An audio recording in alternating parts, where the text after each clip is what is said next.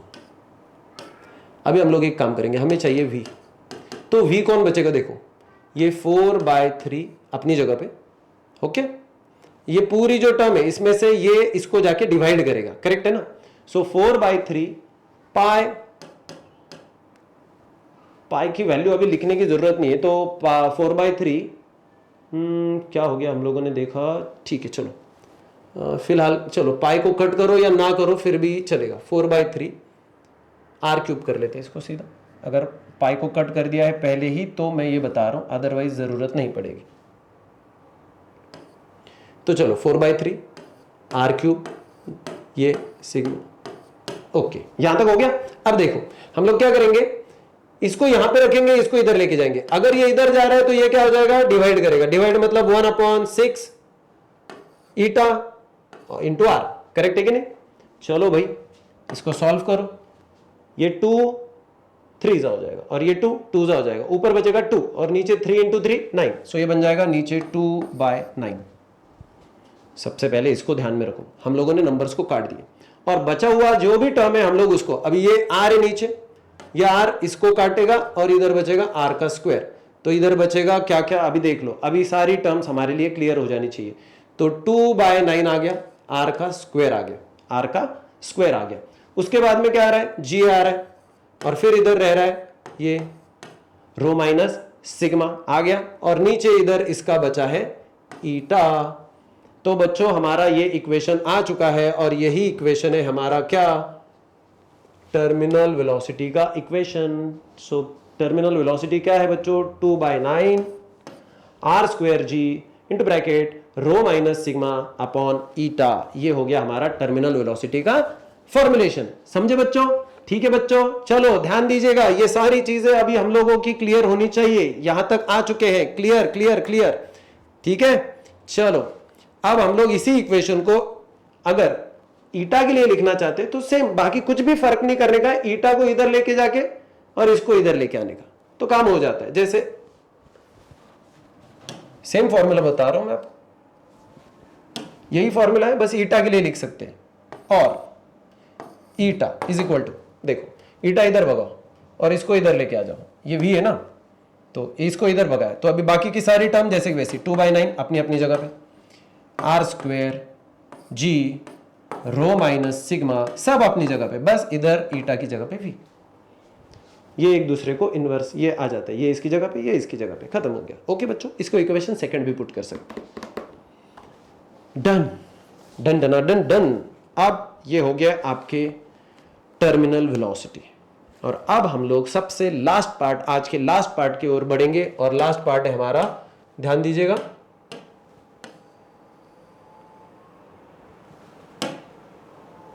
हमें equation of continuity देखना है। हमें क्या देखने का है बच्चों, इक्वेशन ऑफ कंटिन्यूटी।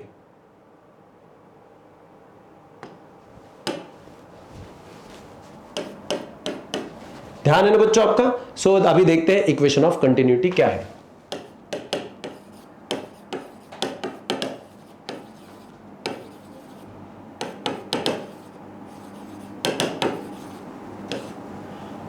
ठीक है, सबसे पहले मैं एक डायग्राम बना लेता हूं, फिर आप लोग उस डायग्राम को देखो और फिर हम लोगों को उसके पूरे पार्ट को एक्सप्लेन करना है ढंग से, तो देखेंगे हम लोग। सबसे पहले देखो, कहां भाग रहे भाई साहब, भागना, तेरे लिए मेहनत ले रहा हूं तो यहां वहां भाग रहे। हाँ जी,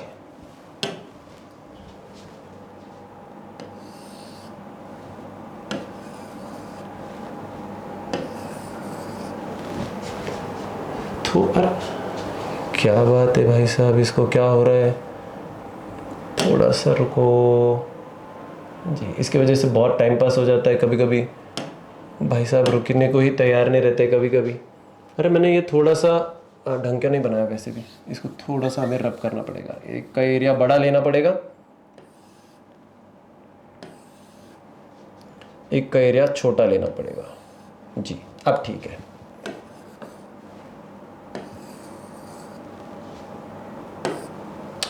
कम ऑन यार, क्या हो रहा है, इसको कुछ समझ में नहीं आ रहा है बच्चों। ये बड़ा ही टाइम खाया जा रहा है अपना।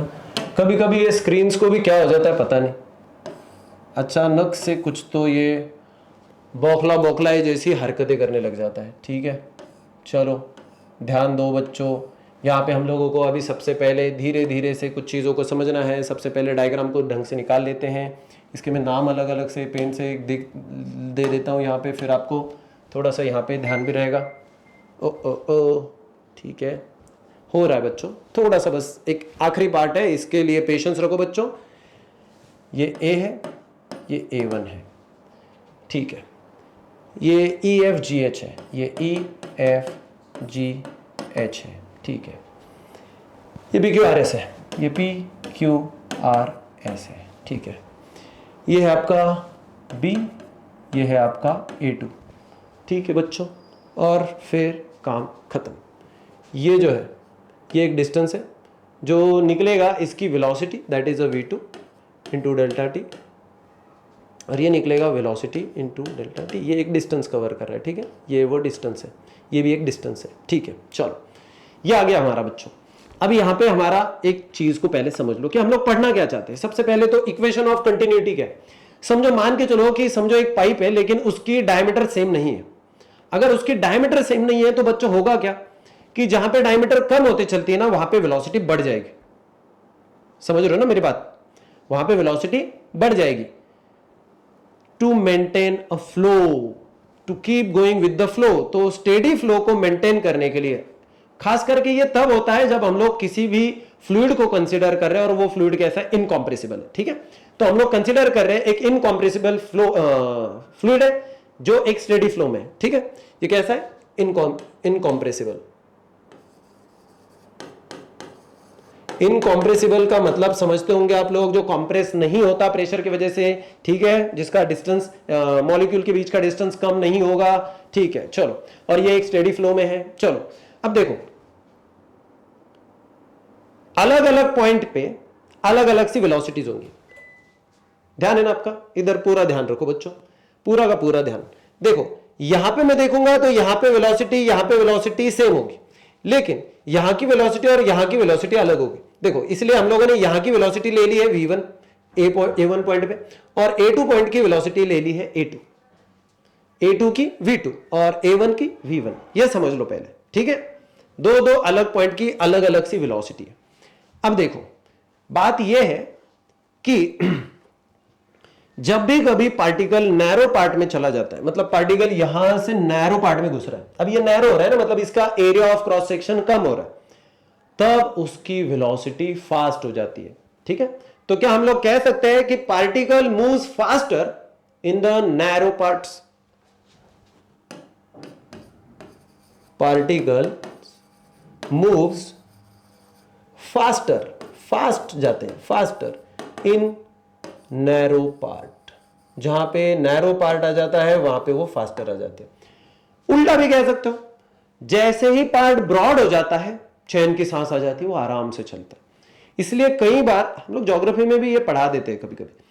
तो नदी जो है ना, नदी का पानी जैसे ही दो पत्थरों के बीच में चले जाता है तो क्या हो गया, एरिया कम हो गया। तो जैसे वो पार्ट नैरो हो जाता है तो क्या हो जाता है, पानी फटाक से निकल जाता है, और जैसे वो बाहर आ जाता है स्पीड कम हो जाती है।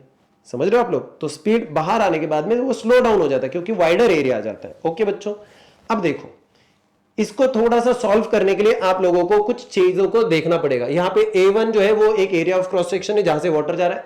A2 ये दो पॉइंट्स है, A और B पॉइंट के ऊपर ये आपके क्या है, एरियाज है।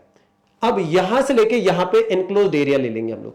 तो with in that enclosed area मास जो है वो रहेगा constant with in the enclosed area. A1 से लेके A2 के बीच में मास कांस्टेंट है, A1 से लेके A2 के बीच में मास क्या रहेगा बच्चों, कांस्टेंट रहेगा। तो जितना मास यहां पे एंटर करेगा उतना ही मास यहां से लीव होगा। देखो जितना वॉल्यूम ऑफ मास इधर से आएगा उतना यहां से आगे चले जाएगा, करेक्ट है कि नहीं?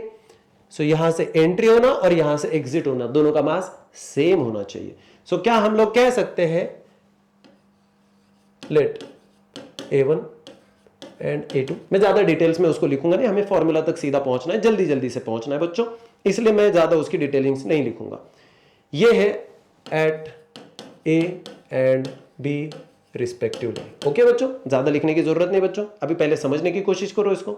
अब देखो होगा क्या, mass entering at A1 is equal to, देखो मैं बता रहा हूं आपको, ध्यान दीजिएगा, मास ऑफ लिक्विड एंटरिंग कहां पे, at A1 is equal to mass leaving is equal to the mass leaving A2। जितना पानी यहां पे, जितना मास का पानी यहां पे एंटर कर रहा है उतने यहां पे लीव करेगा, समझ रहे हो आप लोग? क्योंकि जैसे इतना पानी उतना ही बाहर जाएगा ना, समझ रहे हो ना? तो वो पुश करेगा पीछे से पानी, तो उतना जितना उसके एनक्लोज सरफेस एरिया में वो आगे पुश कर देगा, जितना एंटर कर रहा है उतना ही आगे निकल जाएगा। तो उसको निकलने के लिए क्या करना पड़ेगा फिर, अब तो नैरो पार्ट है तो स्पीड बढ़ा देता हूं, इसलिए स्पीड बढ़ जाती है। तो हम लोग अगर उसको देखेंगे तो उसका मास निकालेंगे, तो सीधा सीधा मास है, मास का फॉर्मूला हम लोग यहां पे पुट कर देंगे और हमारा काम खत्म हो जाएगा। तो मास एंटरिंग एंड लीविंग दोनों एक दूसरे के बराबर है, तो मास एंटरिंग और लीविंग को हम लोग देख लेते हैं, क्योंकि सेम लिक्विड है तो डेंसिटी डेफिनेटली सेम होगी दोनों की, तो हम लोगों ने उसको ले लिया रो इनटू A1 V1 T। अब कुछ बच्चों को लगेगा कि ये भाई साहब है क्या, मास क्या होता है बताओ, डेंसिटी इंटू मास क्या होता है, डेंसिटी इंटू वॉल्यूम।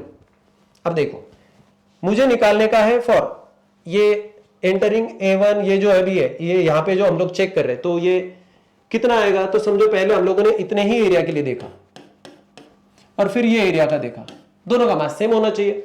तो ये एंटरिंग A1, अभी A1 में आ रहा है तो हम लोग इधर ब्रैकेट में लिख देते EFGH का मास, EFGH में जितना मास है, और इधर PQRS में उतना मास ही होगा, उतना ही मास लीव करेगा। तो देखो इतना मास एंटर हुआ उतना ही मास आगे चला गया। अब देखो बच्चों is equal to density into volume. Volume कैसे निकालेंगे हम लोग, वॉल्यूम होता है area of cross section, cylindrical है ना, area of cross section into height. Height मतलब इधर का डिस्टेंस, अब इधर का डिस्टेंस कैसे निकालेंगे, इसकी वेलोसिटी इंटू इसका, जितने टाइम में हो जा रहा है इधर तक, तो ये हो गया velocity into time, that is the distance. तो ये डिस्टेंस और ये एरिया ऑफ क्रॉस सेक्शन मिलके बन गया ये वॉल्यूम, ठीक है। तो ये बन गया मास, तो डेंसिटी इंटू वॉल्यूम हो गया मास।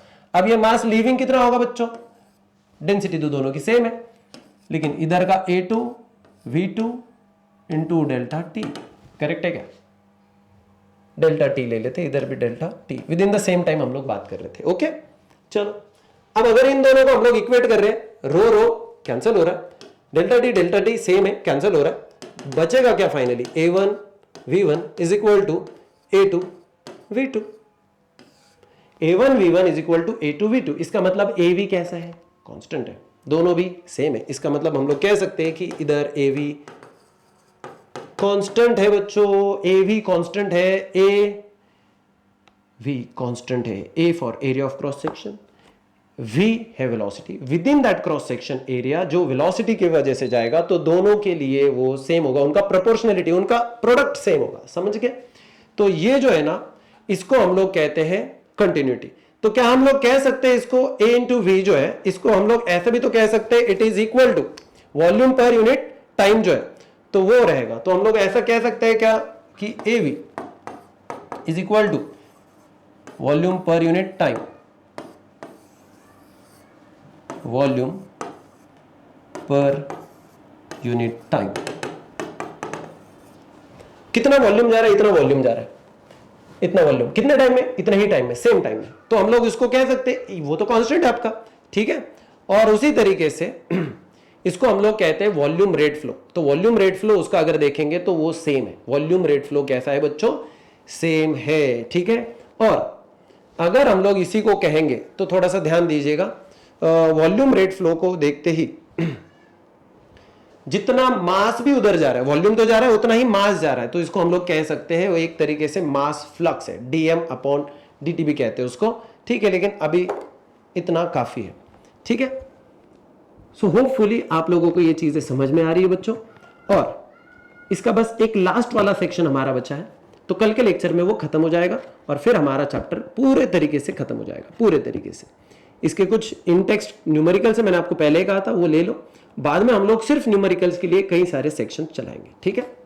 चलो, होपफुली आप लोग पढ़ रहे हो घर पे और होपफुली आप लोग एंजॉय कर रहे हो, ठीक है।